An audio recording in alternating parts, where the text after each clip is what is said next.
Okay. திருச்சிற்றம்பலம். திருச்சிற்றம்பலம். இல்லக விளக்கது இருள் கெடுப்பது, அல்லக விளக்கது பலரும் காண்பது. இல்லக விளக்கது இருள் கெடுப்பது, சொல்லக விளக்கது சோதியுள்ளது.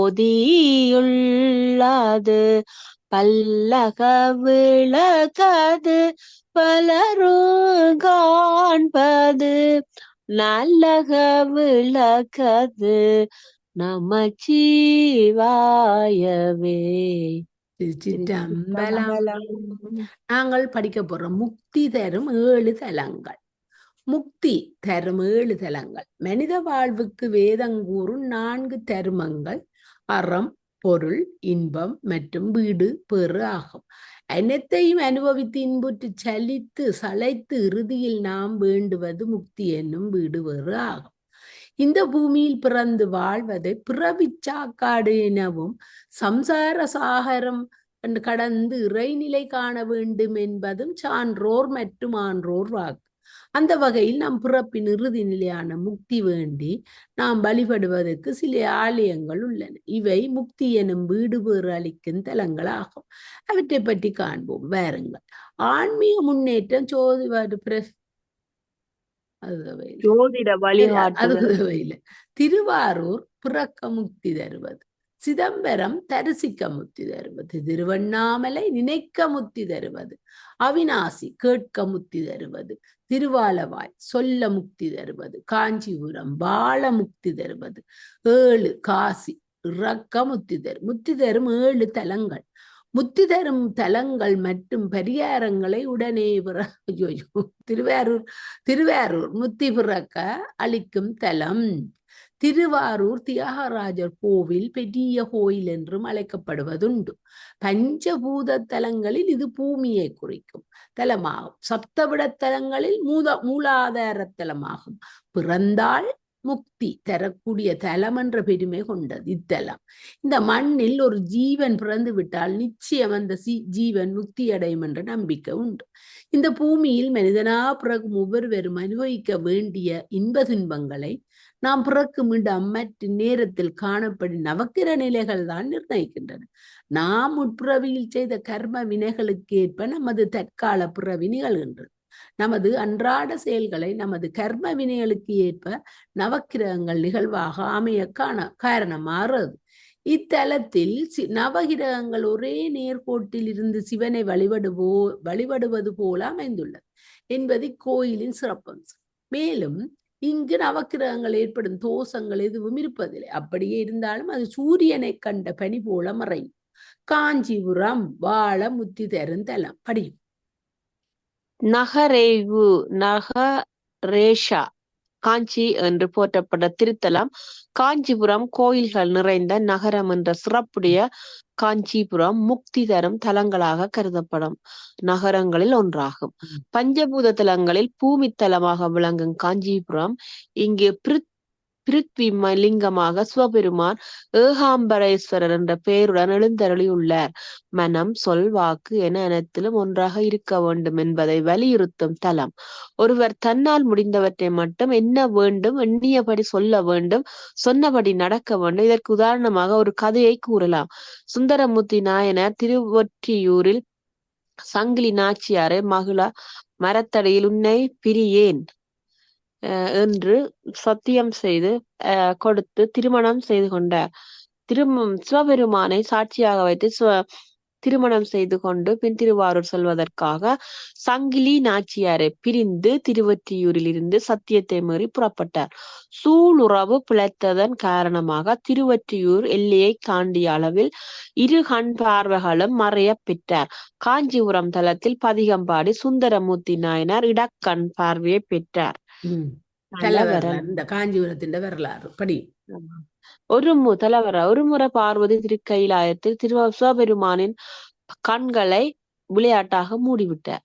இதன் காரணமாக எல்லா உலகங்களும் இருளில் மூழ்கின. உடனே சிவபெருமான் தனது நெற்றிக் கண்ணை திறந்து இருள் அகற்றினார். அம்பிகை திருவிளையாட்டாக கண்களை மூடினாலும் அதனால் எல்லா ஜீவராசிகளுக்கும் ஏற்பட்ட சிரமங்களுக்காக பூ உலகத்திற்கு சென்று பிராயச்சித்தமாக தன்னை நோக்கி தவம் இயற்றுமாறு அம்பிகையை பணித்தார்.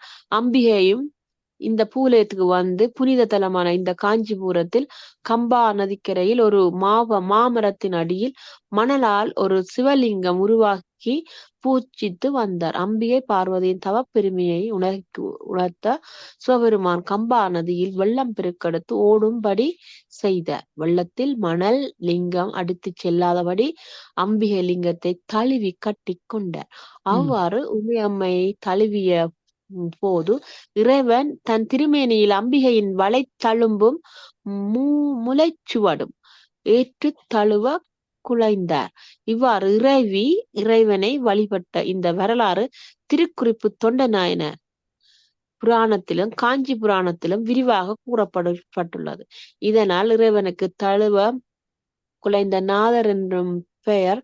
எனவே திருத்தலம் வாழ முக்தி தரும் தலம் சிதம்பரம் தரிசிக்க முக்தி தரும்.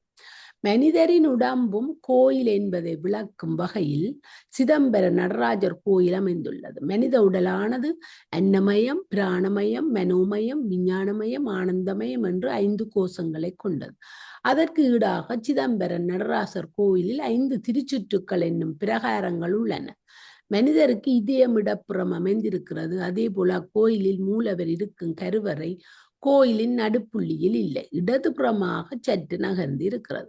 ஒரு மனிதர் ஒரு நாளைக்கு 21,600 முறை நுரையீரல் உதவியால் மூச்சு விடுகிறார். கோயிலின் இதயம் போல அமைந்திருக்கும் கருவறையின் மீதுள்ள கூரை 21,600 ஓடுகளால் வேயப்பட்டிருக்கிறது. மனிதருக்கு 72,000 நாடிகள் ஓடுகின்றன. அதே போல இக்குறையில் 72,000 ஆணிகள் அறியப்பட்டுள்ளன. இதயத்தின் துடிப்பே நடராசரின் நடனமாக உருவைக்கப்பட்டிருக்கிறது. ஆடல் கடவுள் என்று அழைக்கப்படும் நடராசர் ஒரே இடத்தில் இல்லாமல் ஆடிக்கொண்டே இருக்கிறார். உடுக்கை ஏந்தி இருக்கும் விளக்கை இந்த உலகம் ஒளியின் மூலம் துவங்கியது என்பதை குறிக்கும் விதமாக உள்ளது. நெருப்பை ஏந்திருக்கும் இடக்கை என்னால் அழிக்க இயலும் என்ற எச்சரிக்கையை கொடுக்கின்றது. அபயமுத்திர தாங்கிய வலதுபுற கீழ்கை பயப்படாதே நான் இருக்கிறேன் என்று கூறுகிறது. காலை காட்டும் இடதுபுற கீழ்கை தன்னிடம் அடைக்கலம் பூவோருக்கும் தன்னை வணங்கும் பக்தர்களுக்கான இடம் என்பதை உணர்த்துகிறது. இந்த நடனத்தில் ஆக்கல், அழித்தல், காத்தல் என்ற அணுவின் இயற்பியல் விதியின் அனைத்து செயல்களோடும் ஒத்து போகின்றது. எனவே இத்தலம் தரிசிக்க முக்தி அளிக்கும் தலமாகும். இனி திருவண்ணாமலை படியுங்க. திருவண்ணாமலை நினைக்க முக்தி அளிக்கும் தலம். இந்த பிரபஞ்சம் நிலம், நீர், நெருப்பு, காற்று, ஆகாயம் என்ற 5 பிரிவுகளை கொண்டுள்ளது. இதன் அடிப்படையில் தான் பிரபஞ்சம் இயங்குகின்றது. பிரிதபி, அப்பு, தேயு, வாயு, ஆகாயம் என்ற இந்த 5 பஞ்சபூதங்களுக்கும் தலம் அமைத்து நம் முன்னோர் வழிபட்டு ஆனந்த பரவசம் எய்தினர். திருவண்ணாமலை அண்ணாசலேஸ்வரர் கோயில் என்றும் அறியப்படும் தலம். சிவபெருமானின் பஞ்சபூத தலங்களில் அக்னி தலமாகும்.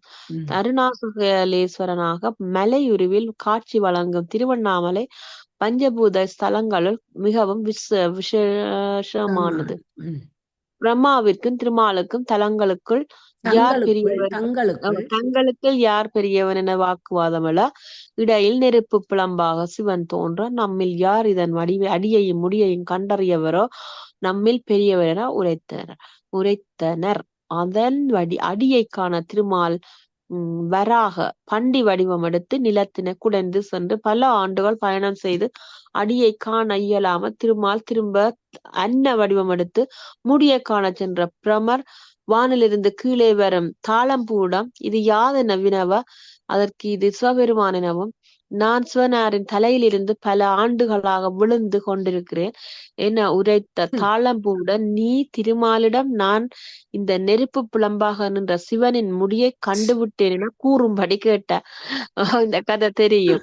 பொய் சொன்னபடியா தானே கோயிலுக்கு கிடக்குறீல.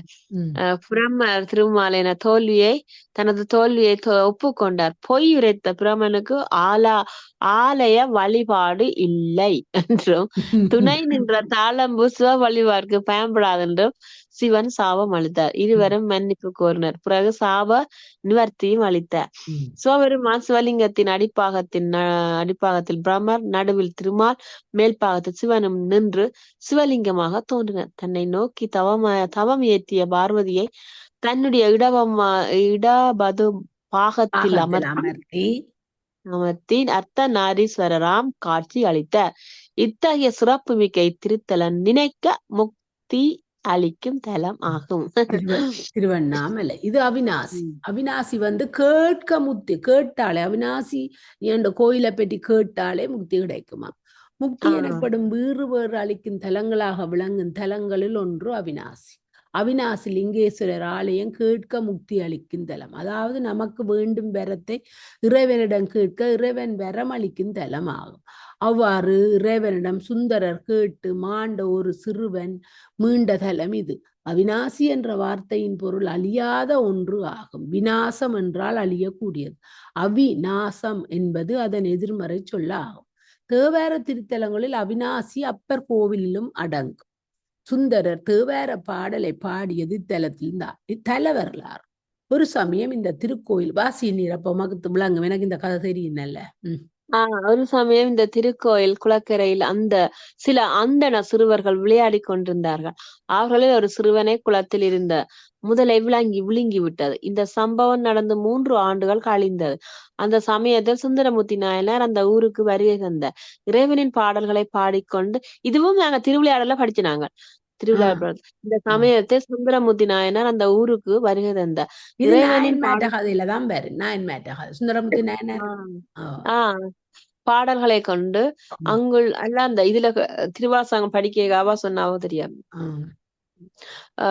சுந்தரமூர்த்தி நாயனார் அந்த ஊருக்கு வருகை தந்தார். இறைவனின் பாடல்களை பாடிக்கொண்டு அங்குள்ள அக்ரகாரமின் உள்ளே நிலந்த வேத மந்திரங்கள் முழங்க ஒரு வீட்டில் பூணூல் சடங்கு நடைபெற்றுக் கொண்டிருந்தது. அந்த வீட்டிற்கு எதிர் வீட்டினர் வருத்தத்துடனும் அழுது கொண்டும் இருந்ததை சுந்தரர் கண்டார். 3 வருடங்களுக்கு முன்பு தன் மகனை அந்த முதலைக்கு இரையாக கொடுத்த பெற்றோர்களின் அழுகை சத்தம் தான் அது என்பதை கண்டு கொண்டார். தன் மகன் உயிரோடு இருந்திருந்தால் தங்கள் வீட்டிலும் பூநூல் சடங்கு நடந்திருக்கும் என்று எண்ணி அவர்கள் அழுது கொண்டிருந்தனர். இவர்களின் வேதனையை அறிந்த சுந்தரர் அங்கிருந்து நேராக அவிநாசி அப்பர் கோவிலுக்கு சென்று பதிகம் பாடி அந்த குழந்தையை உயிரோடு மீட்டு தர வேண்டும் என்று அந்த சிவனிடம் வேண்டி கேட்டுக்கொண்டார். சுந்தரரின் வேண்டுதலுக்கு செவி கொடுத்த இறைவன் அந்த முதலைக்கு 5 வயதுடைய சிறுவன் 3 ஆண்டுகள் கழித்து 8 வயதில் எப்படி இருப்பானோ அந்த தோற்றத்திலேயே அந்த பாலகன் முதலை வாயில் இருந்து வெளியில் வர வேண்டும் என்று கட்டளையிட்டார். அவிநாசி அப்பரின் கட்டளைப்படி அந்த முதலையும் அந்த பாலகனை வெளியே விட்டு விட்டது. அந்த பாலகனை முதலை வாயிலிருந்து மீட்டு தந்தது. இந்த கோயில் எமன் வாயில் சென்றவனை கூட இந்த தலம் மீட்டு தரும் என்பது இதன் பொருள். எனவே தலம் நாம் கேட்க முத்தி தரும் தலமாகும். திருவாலவாய் சொல்ல நான் பிரபஞ்சத்தை தான் கேட்பேன், கேட்க தர்றார். அப்படிதான் இந்த நம்பிக்கை. திருவாலவாய் சொல்ல முக்தி அளிக்கும் தலம். முக்தி எனப்படும் வீடு பேறு அளிக்கும் தலங்களாக விளங்கும் தலங்களில் ஒன்று திருவாலவாய். திருவாலவாய் சொல்ல முக்தி அளிக்கும் தலமாகும். இந்த தலம் தமிழ்நாட்டின் மதுரை மாநகரில் தெற்கு மாசி வீதியில் அமைந்துள்ள மீனாட்சி அம்மன் உடனுறை சுயருமான் கோயில் ஆகும். மூலவர் பெயர் சொக்கநாதர், அம்பாள் பெயர் மீனாட்சி. இங்குள்ள சுயருமான் மூர்த்தி அளவில் பெரியவர். தெற்கு திசைக்கு தலைவனாகிய எமன் வழிபட்ட கோயில் என்பது இதன் சிறப்பு.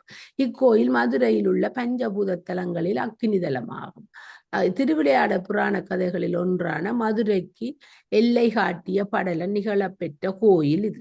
மந்திரமாவது நீரு வானவர் மேலது நீரு சுந்தரமாவது நீரு துதிக்கப்படுவது நீரு தந்திரமாவது நீரு சமயத்தில் உள்ளது நீரு செந்துவர் வாயுமை பங்கன்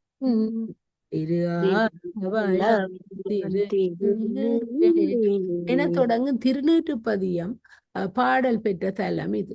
இந்த பாடல் திருஞான சம்பந்தர் அருளியது. பாண்டிய மன்னனாக விளங்கிய கூன் பாண்டியனின் வெப்பு நோயை நீக்க சேர்மானை நினைத்து திருஞான சம்பந்தர் பாடிய பாடல்களாம். இதனால் மன்னன் நோய் நீங்கி நலம் பெற்றான். இந்த தலம் திருநீற்றுப்பதியம் பாடம் பெற்ற தலம் என்பதால் சேர்மானை நினைத்து சொல்லப்படும், ஓதப்படும், பாடப்படும் பதியங்கள் நம் மனதை தூய்மையாக்கி, உடலை தூய்மையாக்கி, உலக பந்தங்கள் இருந்து நம்மை விடுவிக்கிறது. தென் திருவாலவாய் சுவாமியை வணங்கினால் நோய் நொடிகள் நீங்க பெறுவதாக தொன்னம்பிக்கை. தென் திருவாலவாய சுவாமியை வணங்கினால் மரண துன்பம் நீங்கும் என்றும் புராணங்கள் கூறுகின்றன. இந்த கோயிலில் உள்ள அரச மரத்தை 108 முறை வலம் வந்து திருவாலவாய சுவாமியை நினைத்து உள்ள முருகி வேண்டி நின்றால் மரண துன்பம் நீங்கிறது. எனவே இத்திருத்தலம் சொல்ல முக்தி அளிக்கும் தலமாகும். வாரணாசி, அவிநாசி வேற, வாரணாசி வேற. இதுதான் காசி படியும் இறக்கம் முக்தி அளிக்கும் தலம். வாரணாசி என்னும் இத்திருத்தலம் சுமார் 5000 ஆண்டுகளுக்கு முன்பு சிவபெருமானால் உருவாக்கப்பட்ட நகரமாக கருதப்படுகிறது. இது உத்தரப்பிரதேசத்தில் உள்ளது. இத்தலத்திற்கு காசி, மகாமயானம், அபிக்தம், ஆனந்த பவனம் ஆகிய பெயர்களும் உண்டு. வருணா, ஆசி ஆகிய இரு நதிகளின் சங்கம தலமாக இது விளங்குவதால் வாரணாசி என பெயர் பெற்றது. காசி என்றால் ஒளி என்று பொருள். இது வாழும் போது மட்டுமன்று இறந்த பின்பும் பிரவா நிலை என்னும் ஒளியை காட்டும் நகரமாக அமைந்துள்ளது. இதன் சிறப்பு காசியில் இறந்தவர்கள் சுவர்க்கம் செல்வார்கள் என்பது நம்பிக்கை. இங்கே இறக்கும் பறவைகள், மிருகங்கள் மற்றும் சகல ஜீவராசிகளுக்கும் மரணம் நேரும் போது அவற்றின் காதுகளில் ராம நாமத்தை சிவனே ஓதுகிறார் என்பதால் ஐதீகம். ஓம் என்ற பிரணவமும் சிவபெருமான் ஓதுவதாக ஐதீகம். இத்தலத்தை கால பைரவர் காத்து நிற்கிறார். எனவே இத்தல இறக்க முக்தி தரும் தலம். ஓம் நம சிவாய. ஓம் நமச்சிவாய.